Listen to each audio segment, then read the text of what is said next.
Welcome to Elevate. Every community needs champions with vision and grit. Today we engage with those who are creating value wherever they go in the state. Hello and welcome to another episode of Elevate, a Women's Leadership Institute podcast where we look at the intersection of gender, the modern workspace, and leadership. Today I have three amazing leaders who have all come to the table today to discuss everything Utah Tech Week, venture capitalism, what's happening in this space in the state of Utah, and where we're going with it. So I'm excited about this conversation. We have Angela Smith, who is an investor and director of the Utah Innovation Fund. I get that all right? Yep. We also have Kyle Spencer, who is the chief of staff for Utah Tech Week. And we have my partner in crime, who is often a co-host here, Kris Jenkins, co-founder of Mobly. That's right. Yeah. Thanks for having us. Yes, so excited Good to be here. So I always like to just kick it off by, will you share a little bit about yourself, what you do in this space, and then something fun about you. Maybe you like to walk barefoot in the grass. What's the last Netflix series that you binge watched, right? We want to be a person too. So share something personal about you as well. Yeah. Let's start with you, Angela. Definitely. So currently I'm with the Utah Innovation Fund, which is a $40 million fund created by the state of Utah to invest in tech coming out of our Utah universities and connect it into industry. So that's my current role. I actually started out my career as a high school teacher. Hey, thank you. I taught high school, middle school social studies for 6 years in Texas and the Bay, and then came back to Utah and got my MBA and got involved in investing through Cougar Capital, which is a student-run venture fund at BYU. Interned with Pelion Venture Partners and was just very welcomed into this ecosystem for someone who has a diverse background. So lots of mentors in the space, and then ended up working for Origin Ventures, which is a Chicago fund, for 3 years. I kind of was responsible for the Rockies, I guess, and did sourcing throughout all of the Rockies for Origin Ventures. But I wanted an in-person team, and when I found out what Utah Innovation was working on and how their whole mission is similar to yours to elevate the entire Utah ecosystem, I was really excited about that. So I joined them in November, and we are huge sponsors of Utah Tech Week. And so I've been working and hosting since the first year of Utah Tech Week, but joining Utah Innovation Fund, we actually got appropriations from the state to help fund Utah Tech Week. And so the state is behind supporting what Utah Tech Week is doing. Okay. I have a question, but I'll wait. And then your fun fact about you. Yes. My fun fact is I love to garden. I have a cut flower garden and actually a little side business where I do flower arrangements for people. And I actually made a flower arrangement for your co-founder, Zach. Oh, you did? When he just had surgery recently. So that's the one sitting on his desk. That was from you. Probably. Did she do a good job? It's beautiful. Yeah, it's beautiful. And you grew those flowers. Like in I your own grow garden. a lot of them. Okay. Not enough to support the business, but I grow a lot of them. That's great. That's very cool. Okay. Kyle. So always good to be here and talk about these things with you. Thanks for the invite. I am an entrepreneur. I've been in tech, service businesses, real estate, and when I'm not leading something, I've had fun helping other companies grow their companies or increase what they do. I had an exit a couple years ago from a grocery tech firm, and I just looked at where I was and I said, I just love the community that I'm in, this tech community. There's so much going on. And I said, well, how can I get involved? What's the best way? And I looked around and Utah Tech Week was happening. And so I dove right in. It's very seasonal for me. When I'm not helping grow Utah Tech Week, I'm helping consulting or coaching small business owners or mid-sized business owners. And so, building community right now and doing consulting. And something that a fun fact about me is I love to travel. I have a wonderful wife and 3 kids, and we try to get on a plane and go visit parts of the world and country as often as we can. We spent last summer in Europe. We were there. We were in Amsterdam for most of the summer, but we also went down to Paris for the Olympics. Very cool. Well, that's fun.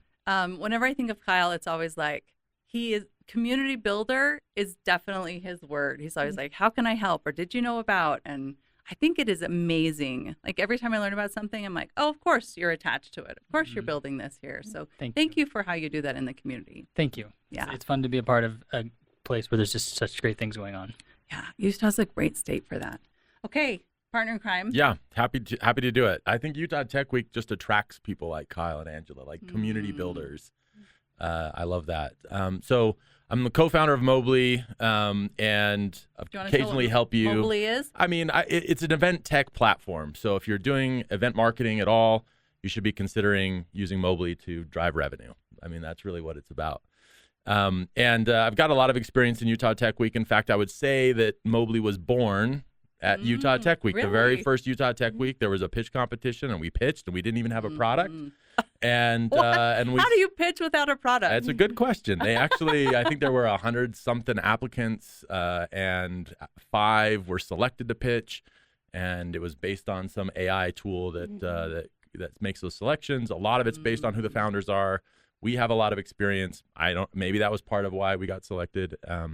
But we pitched, and we got introduced to a lot of great funds, and they encouraged us to keep going, and it was a really great experience. And so Utah Tech Week is certainly, we hold it near and dear to our hearts at Mobly, and we'll always contribute as much as we can to the community, because it's a great ecosystem and a great place to start building tech. Yeah, and it's definitely integrated into the Utah culture. But I want to just break it down. First of all, how long has Utah Tech Week been going on? And what is it? Like, there's pitch competitions. There's all kinds of different things. So let's just spend a hot minute on that. I'll take that one. Okay. I'll leave the hard VC ones. Sounds good. All right. So Utah Tech Week has been around for, we could say, 3 years. It's not really full 3 calendar years, but we've done 3 iterations of it, and it really only lasts a week at present. We started it in 2023, and when I say we, I didn't really start it. It was Trent Mono. He had the first idea. He was at LA Tech Week. He was thinking about it. He's like, this is cool, LA Tech Week. Hey, we have a lot of tech in Utah. We should have a tech week. He was in a cab, maybe an Uber, and he secured the domain name utah.techweek.com, and then he called Kat Kennedy at Kickstart Seed Fund, and he said, I think we should do a Utah Tech Week. I've already got the domain name. And she's like, yes, I would like to help. And Kickstart and she got behind Utah Tech Week, so they were some of the first sponsors and partners of it. Yeah. So I definitely, first dancer was Trent, second dancer is Kat Kennedy, and we've all got lots of great sponsors and partners that support Utah Tech Week moving, now and in the past and moving forward. What it is, it's a lot, but it's like a festival or a conference all put together. Yeah. And so in 2023, we had 114 events with maybe some 90 hosts putting them on. And then in 2024, we had 197 events with about 160 some odd hosts. And then this past year, we had over 270 events with over 200 hosts. And Utah Tech Week only does 4 events, and it's the community. This is a community effort. It's free for the public. It's free to host, free to attend. And it's where people get to put on what they do: panels, workshops, mixers, activities, pitch competitions, parties. It's a lot of everything all packed into 1 week.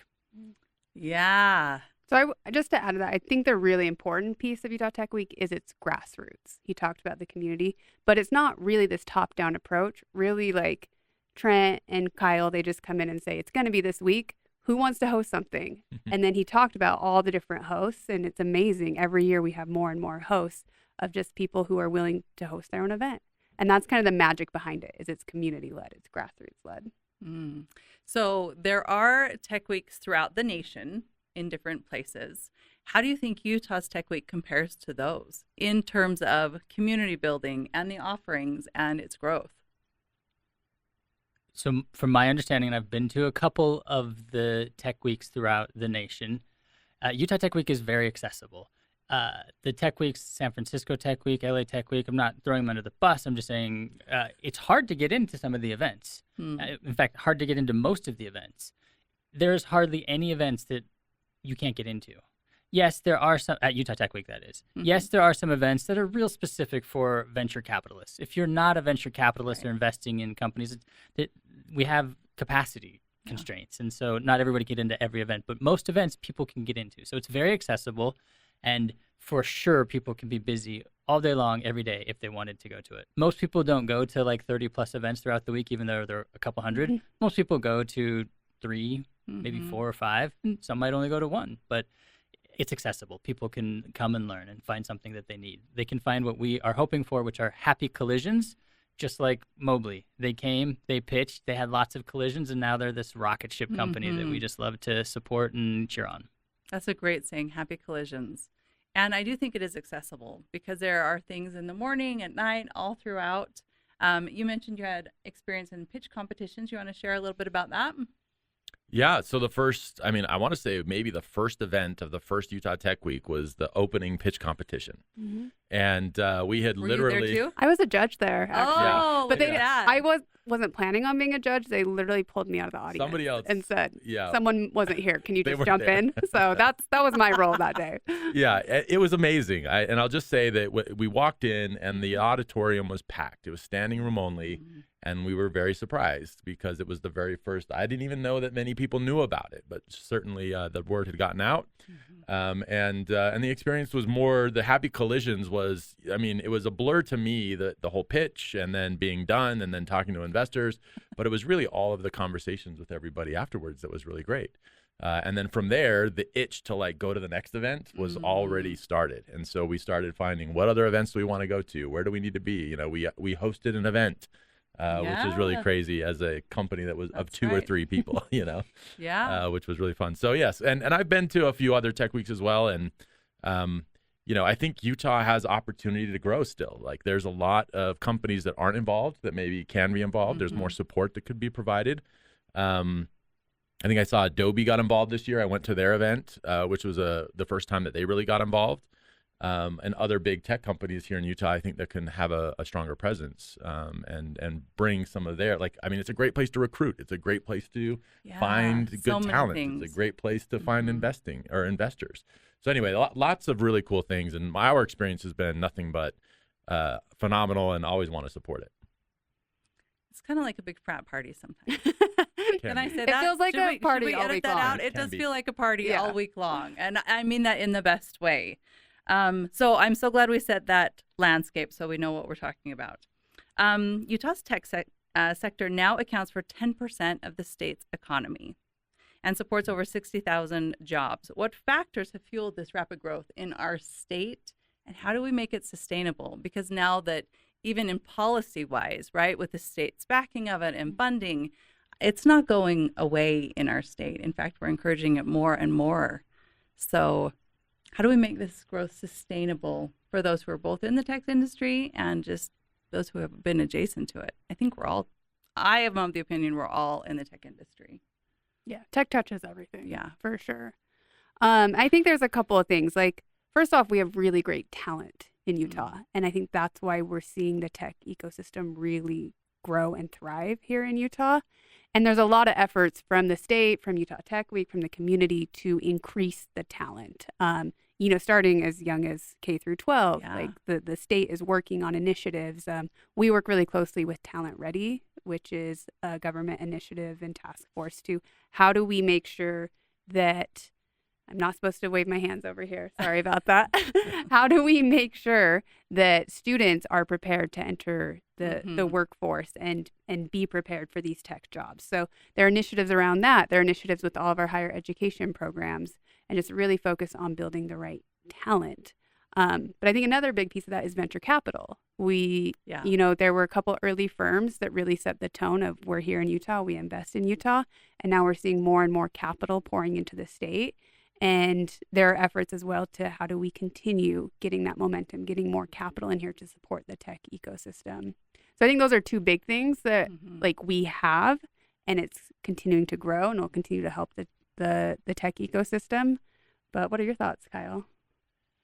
I definitely agree that it's the talent. There's VC here, and I just think that there's a lot of hungry people that they have ideas, and we're very entrepreneurial Yes. in Utah. We're let's try this out. let's What try about this? Yeah. So I'll just throw in that third piece that there's a real entrepreneurial spirit here. And in addition to that, it's a very supportive ecosystem. People who take the chance to build. I see lots of people reaching out to support, to mentor, to help them, which I've lived in other ecosystems, and I don't see that same closeness that we really have in the Utah tech. I mean, I was someone who kind of pivoted into the tech ecosystem here and was so supported by everyone around me. And they're like, this is awesome that you're doing this. You have this unique background. And so I think that's something we really have going for us in Utah too. I think to add to that, you asked a question about how do we sustain this, and I think that there's a few things that are going to be required. One is you're going to have to see more of the $10 billion companies. We're going to have to see really big companies here in Utah, and that's going to take time and a lot of work. I think that those companies do exist here in Utah right now. They're smaller, but they'll likely be there in the next decade or so. And then in terms of venture, I think venture is really important and has grown quite a bit, but we're still significantly smaller than a lot of the big ecosystems that are out there. I've heard and have been involved in where it is a little harder to get investment, especially early investment. There's a lot more. It's not trepidation, but it is a little more. I think folks are just cautious about where they put their money, which makes total sense when you don't have a huge fund. We're getting bigger funds, though. We're starting to see some of these really big funds starting to be built, and that's going to help, I think, sustain this ecosystem long term.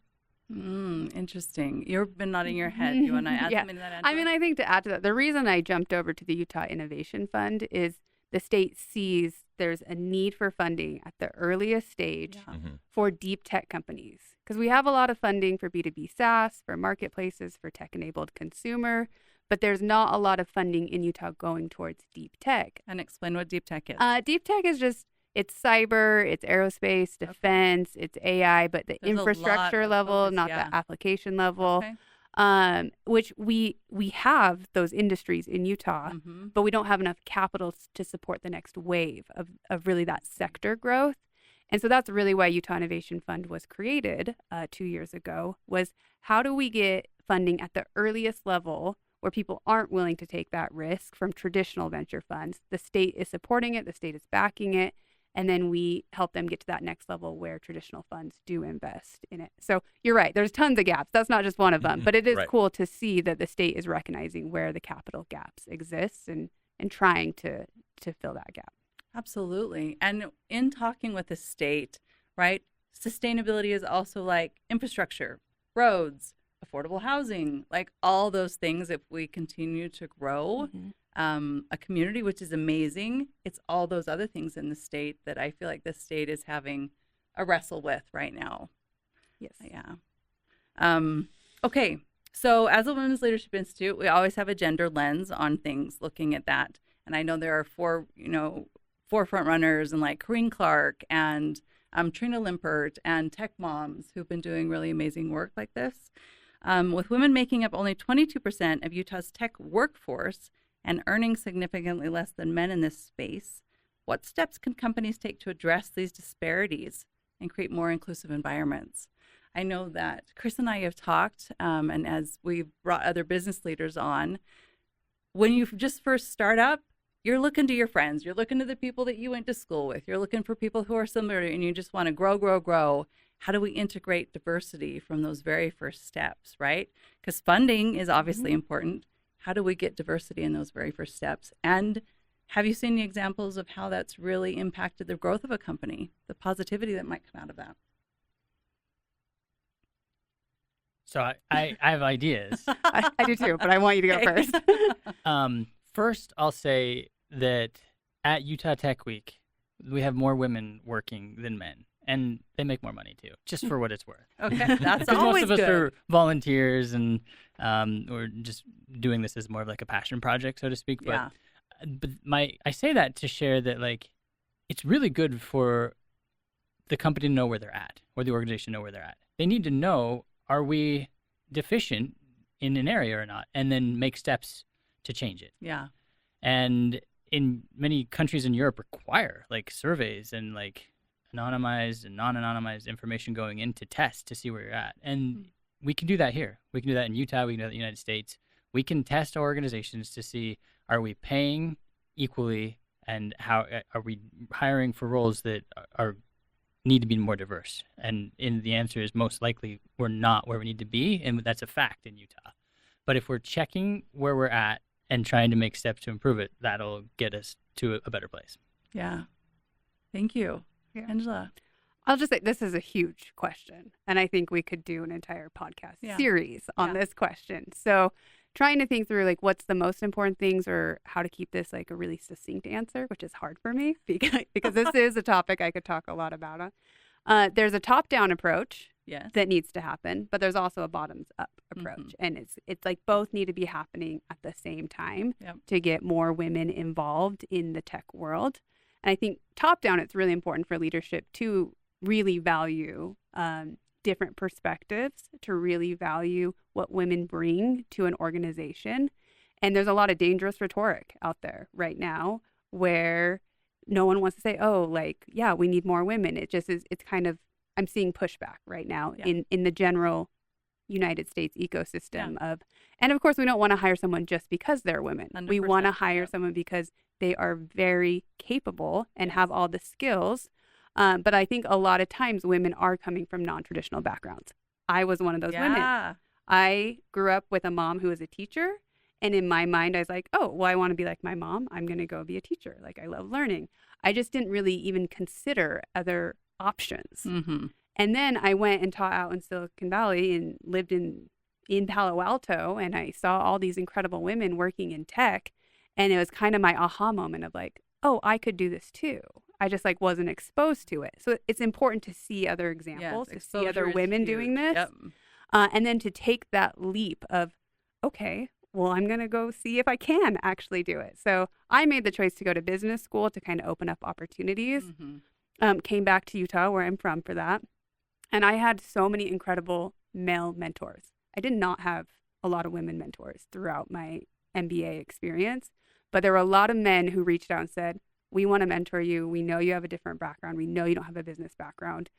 Blake Moderzitsky at Pelion was huge. He gave me an internship in venture capital from being a teacher. Like, it's kind of insane. But he's like, no, we value different perspectives. And so he brought me on. He's like, we can teach you what we need, like the other stuff. But like, you're capable. Like, you were this incredible teacher. We know you can do this job.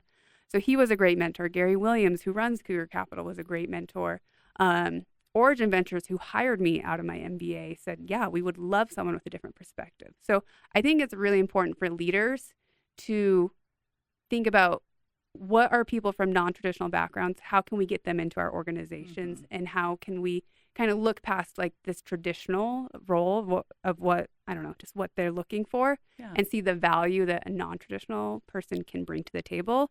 And then it's really important for women to be like, I can do this too. And to, you know, kind of take the risk to try and put yourself out there. And it's important for the women who are in this space to be reaching out and mentoring. So there's a lot of things that need to happen, but they are passionate about this. And I mean, there's been so many people who have helped me get to where I am today. So I'm really grateful that I've had the experiences I've had and that I was willing to take that risk to jump into this space. Yeah, I want to point out two things you said. First, you would never even considered it because you didn't have exposure to it, right? Which I think is something that Utah Tech Week does a really good job about. And the second is the importance of mentors in this space and the community building that I think is around us. Like, everyone I've ran into, I'm not really tech savvy in this space, but everyone I've ran into and asked questions of are very willing to help, very willing to partner, very willing to help me know what I don't understand, and also have me say, here's some things I can help you with. So I think those two are really key in this. I'm sure you have something to share. What do you want to share? Well, I have a couple things. Yeah. One, I really like organizations like SheTech that are starting at speaking of mentorship and seeing, you know, opportunities or possibilities, going in and volunteering. If you haven't volunteered and been a part of that, I think it's a great opportunity to do that. I think young girls need to see that there are opportunities, especially in the state of Utah, where I think it has been more traditional roles in many cases, and how people think. I do want to challenge just slightly, Angela, because what you said about not hiring women because they're women. I actually think that that's a change that sometimes we need to actually make to hire women for women, because when it comes to diversity, you might have the equal skill set, background, etc., but or feel similar. But you just have a woman has a unique perspective that a man doesn't. So in a team, I would rather have not this homogenous echo chamber, in the conversation. It's really about having that uniqueness, and it's a mind shift from, it can be difficult to say, oh, we're doing diversity for diversity's sake. That's not why we do Right. diversity. It's Right, and people would push back about they that. do, Yeah. yeah. And I think there's just a little change we can make to think that, yeah, we actually do need for our teams to be high performing, to have that diversity. And so I think as founders, as leaders in organizations, as hiring managers, we should be looking at the makeup of the team and see like who is supposed to be here that's going to contribute to the different perspective or the unique perspective to help us drive to the next level. Because if I already have some voice, that I don't want the similar voice. I already have that voice. So bring a different voice. And that's not necessarily challenging what you say. Yeah. I just think it's interesting that you say it that way, because I do agree. Yes, it's not just to hire for that, but it also, I think we can shift our mindset to actually do it that way, and it will be very valuable for our I think it's organization. important to have the mindset, I need women in my organization. That's right. But no woman wants to be hired just because she's a woman. Not She the wants sole to be reason. hired because she's capable. She can do the Adding job value. as well. Yeah. Adding value. Mm-hmm. And sometimes it's okay to be the token. Sometimes it's okay because You have to start somewhere. Everybody's got to start somewhere, right? So I appreciate that you pushed back on that, because the thought that comes to my mind is we had someone in our career development series worked for a small ski company, and she finally got a seat at the table. She worked her way up, and they were talking about the design of the ski clothes. And she said, I would never. That's not where I want my pockets. That's not what I want it to look like in this room full of men. Like, they were all leaders, but the perspective that she brought is lived experience that they wouldn't even think to talk about. So I think that's a very good idea to keep in mind as we talk about this. Yeah, I've had a lot of experiences in teams where it's, 95% men and the 5% women, or just the single woman and all men on teams. I've been in tech, and generally in software teams or engineering teams, it's often that way and can be that way. And without, if you don't have that voice in there, then you don't learn as much as you could when you do have that voice. Yeah. And my eyes have been opened so many different times where I had thought, yeah, this sounds like a good idea. And then you hear the perspective of the woman and you realize, oh, that's not as good of an idea as maybe I thought, Or here's our contemporary and we can move forward with it. That's right. Yeah. And to me, that's a part of the sustainability piece, right? Totally. Yeah.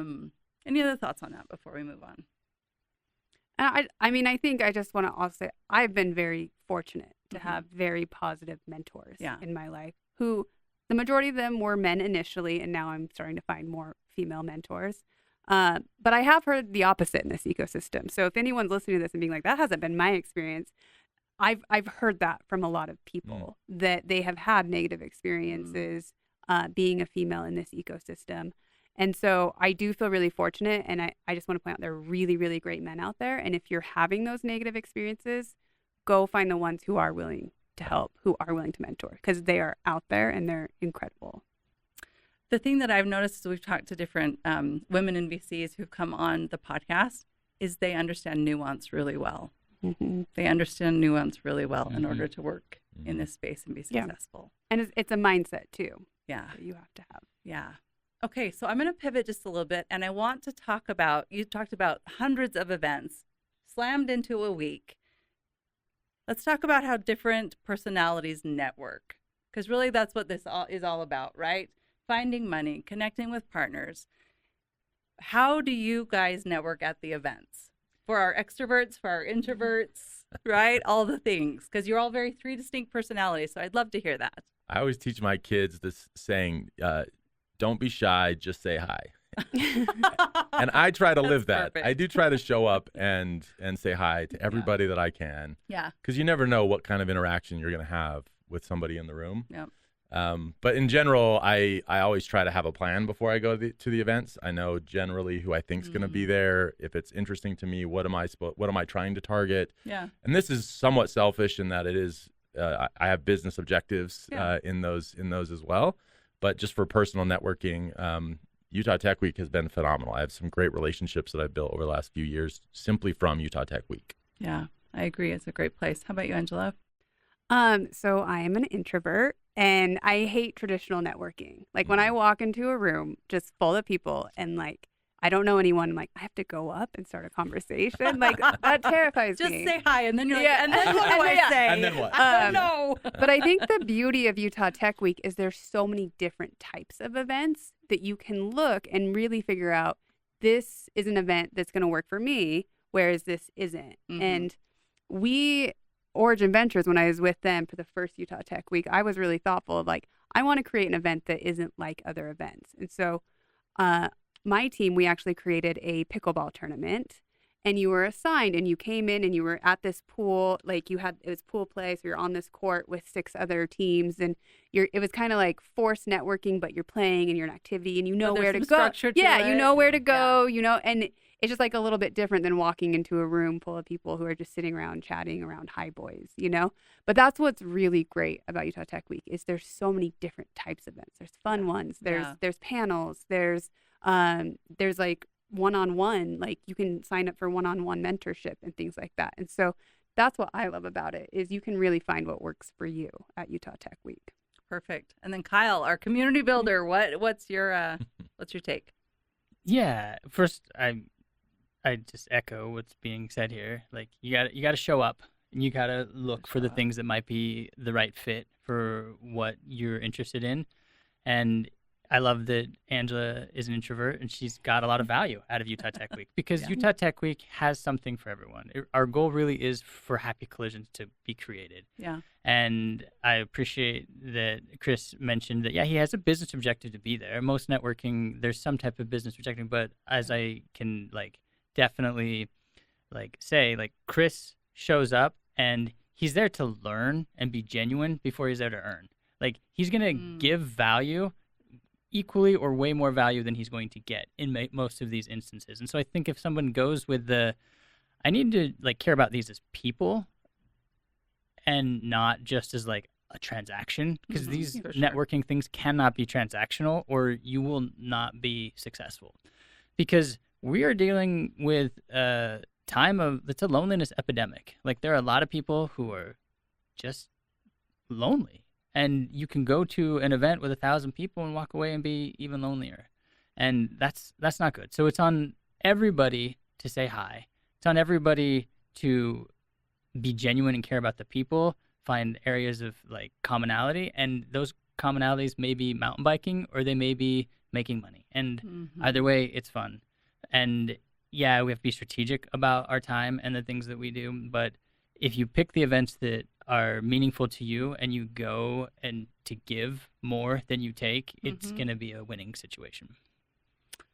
That was so fascinating that you brought up loneliness, right? In this tech conversation, when we are on our phones, when we're developing, when we're in a screen, that really we have to balance it with this community building, this relationship building, however we show up and whatever that looks like. And that really is the sustainability part as far as community and the state. So I appreciate that you brought that up. Patty, what was it like for you at Utah Tech Week? I mean, you did go to a few events. I did go to a few events. Okay, so the first year I saw it, and I was like, I have no idea how to integrate with that or what it is. And it all went by so fast. Went by so fast. Right. It's 6 weeks. You're then there's a whole bunch of activities, and you're oh, that was great, but I have to wait a year. But this last year, I went to things I felt comfortable with, especially culture. I'm really interested in AI. And so I just tried a couple different things, and I was really surprised how applicable they were to my job in this nonprofit. How do I use AI? What am I thinking about that? One of the ladies, an actress, she's like, what are life rights? Do I give away my acting, my image to a company forever, and they use it in perpetuity until even after I die? So as far as lifelong learning, it was really, really interesting. And as far as leadership, it was really an interesting experience to watch people lead and how they lead and what they're focused on. So thank you for that question. I'm excited to come again, and I'm also excited for WLI to host some events. I think there's a really good intersection there for us. Yeah, I'm glad you bring that up, because we strive to connect with great community leaders. That's what Utah Tech Week is. we create these happy collisions, but we create that by partnering with other great community leaders. And then it's a win-win. Yeah, because Yeah. we do not, we can't do it all ourselves. We are trying to get as many people who care about a cause to come together and put on events, this grassroots effort for others, because we don't have the same perspectives that all the people involved with Women Leadership Institute have. Yeah. We don't have all the same perspectives as the people in Tech Moms. And so we try to partner with all of these great organizations to make Utah Tech Week better. We take feedback very seriously. The first year we heard some things that we were lacking on. The second year we heard a little bit of the same thing, so we made sure that we had more diversity and equality. And just another thing was the events were too distributed all throughout Utah, because we are Utah Tech Week, so we tried to create some centralization. But we really value partners like Women Leadership Institute, and now I'm going to make sure you guys are involved. in Yeah, 2026. I'm excited. I've got a Wild the Planet, so I'm on it. Okay, to wrap up, we were talking about storytelling before we started the podcast, and I feel like so many great things are happening. It's like at WLI, so many great things happen in our organization, but everybody doesn't know about them. So from your different perspectives, I'd love to hear some success stories that are happening in your spaces that could help people understand more about tech, VC, the culture here, any of that. You want to start, Kris? Sure. I think that it's difficult at times to tell your story. I think it's difficult to, Especially when you're building and it just is. running. And It's very difficult. Everybody's doing something really Yeah. cool, and it's hard to always see that stuff. But I do think it's important that you do share. So if you do have a story, you do have a message, you are doing something, lots of different ways you could get that out. I use LinkedIn more than anything else. It's the most common place for me to really connect with the community and see what's going on, understand where everybody's at. Like, I follow what you're doing, Kyle. I follow things that Trent's doing. I follow things that you're doing. I mean, everybody and the things that they're up to, and the VC community. I mean, that's where I seem to get the most insight. It's also good to communicate the things that you're doing, right, and let everybody know where you're going to be and the things that you're about. So anyway, that's the kind of the main way that I do that. I'm not sure that it's the same for everybody, but it seems to work here in Utah and for me. Yeah. Great. And you personally found a lot of success in your company. Yeah, Zach and I had just happened to have like pretty good networks, and so when we would talk about what we're doing, it just would reach a lot of people, and so that has been a unique advantage for us for sure. That's cool. Kyle? Yeah, I would say that there are many people that have stories to tell, Mm-hmm. and even organizations that are making efforts, and people can get involved to help tell those stories. Like, yes, get on LinkedIn, do a post a week or 2 posts a week or whatever, make it exciting, make it engaging. But if you're not 100% sure about your story just yet, like, go lean into some of these other communities. Like, go learn about their story. Go help them amplify their story, especially if something that you care about. Yeah. That's a great opportunity, because most of the nonprofits in this state and nation and world can't do it on their own. They need people to help raise their banner with them. Yeah, for sure. Love that. And I've also loved when people connect me and say, hey, I saw this. I think you would be really interested, but it might not be something that you have been involved in before. I think that's a really great synergy out of Utah Tech Week too that I've noticed. So I appreciate It's the one of my connection. favorite. It's actually one of my favorite parts of networking is when you meet somebody that's interested in something, and you recognize, oh, I know somebody that they should talk to. Mhm. Yep. Bring them to that person and have that conversation. That's a really because- happy coincidence. Yeah, and I think that's where you're adding the value, right? You're Yep. saying, like, you're elevating somebody else's story for Yep. somebody else. Yeah. And I think that in Utah, we do that really well, helping with that. Maybe not well enough. We should have Yeah. we should have a podcast about Elevate. Hey, look at that. Why don't we start that? Okay, Angela. Yeah, I think this is such an interesting question to end on, Mm-hmm. because people really underestimate the value of telling their Yes. story and how Mhm. they tell it. And I mean, I think we're kind of trained from when we're young, like, oh, don't talk about yourself Yes. too much, right? And especially here in Mhm. Utah, we're very like, oh, So, no, yeah, we yeah, did this. it's not me, yeah. But people ask me all the time, how did you go from teaching to VC? I'm sure. It's kind of an insane jump. And I just said, I talked my way into it. Like, that's literally what I did. There were hundreds, like thousands of other people more qualified than me, but I told a really good story Mm. that was compelling. And now in my role as a VC, I hear stories all day, every Yeah. day through pitches and through founders. And the people who can tell a compelling story are the ones who get funding, the ones who are successful. And so much of my work is working with founders and helping them tell their story better. Right now, I'm actually working on a program for researchers and PhDs and postdocs because they are so brilliant up at the universities all across all across Utah. They're working on these amazing things. They have no idea how to tell the story. Yes, of I have their so found that researchers. people who are so Yes, good in what they they're do, and so you're like, far, wait, but they don't tell a compelling story, and then investors who are yeah, honestly not that don't intelligent know how to connect we're the literally dots. like, what? Like, what are you She working did not on? just diss investors. That did not I happen. did. I'm an investor. I can do it. It's fine. And so I'm creating a curriculum and a cohort for this specific group to teach them, here's how you create a pitch deck. Here's how you take your research in deep tech, which is really hard for a lot of people to understand, and tell it in a compelling way. And there are a lot of resources out there. I also work with the Silicon Slopes marketing chapter, and we've done a couple of different events purely around storytelling. And so seek out those opportunities. Seek out opportunities to how do I learn and tell my story better? And then go to Utah Tech Week, go to the events and tell your story, because you really only get good at it by practicing. Yeah. The BYU MBA, literally every week, they have you tell your story over and over and over again, because that's how you get hired. And so I think people really underestimate how important telling their story is. 100%. And I think that applies to all parts of life, right? Telling your story and sharing other people's stories so that we can all rise together.